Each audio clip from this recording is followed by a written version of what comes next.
Hello అందరికీ, how are you guys? This is my lunch. So ఈరోజు lunch కార్లో వచ్చి కూర్చొని తింటున్నాను అనమాట వర్క్ నుండి. సో పులిహోర, చింతపండు పులిహోర నిన్న నైట్ చేసి పెట్టుకున్నాను. నెక్స్ట్ డే మార్నింగ్ పులిహోర టేస్ట్ సూపర్ ఉంటుంది.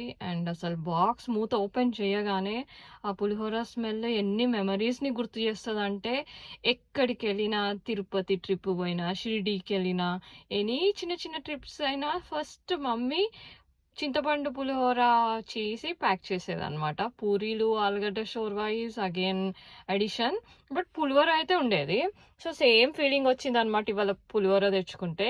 అండ్ దీనికి తోడు ఇంకేం కర్రీస్ తెచ్చుకోలేదు, but I bought like bunch of fruits, 2 oranges, ఒక banana, cucumber. Okay, this is my lunch. It's so simple. Fruits ఎక్కువ ఫోకస్ చేద్దామని ఇవి తెచ్చేసుకున్నాను. అండ్ దీనికి నిన్న నైట్ మాత్రం మంచి ఆమ్లెట్, యమ్మీ యమ్మీ ఆమ్లెట్ వేసుకొని తిన్నాను అనమాట కాంబినేషన్కి. నిన్న డిన్నర్ వాజ్ సో సింపుల్ పెట్టినాము.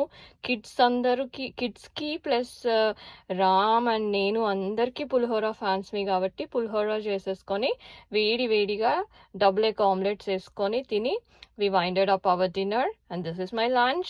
మీరు లంచ్లో ఏం తిన్నారు? అండ్ ఎందరికి చింతపండు పులిహోర ఇష్టము, అండ్ ఎందరికి నిమ్మకాయ పులిహోర ఆర్ మామిడికాయ పులిహోర? అఫ్ కోర్స్ ఇప్పుడు ఇండియాలోనైతే మామిడికాయల సీజన్ కాబట్టి ఎక్కువ వరకు ఉగాది నుండి స్టార్ట్ పెడితే మామిడికాయ పులిహోరలే చేస్తూ ఉంటారు. I love that also. కానీ టాప్ ప్రయారిటీ ఇస్ మన చింతపండు పులిహోర. Okay, I'll enjoy my lunch. See you in next video. Please don't forget to subscribe, like and share with your friends and family. Eat your fruits and vegetables. Stay tuned. Bye.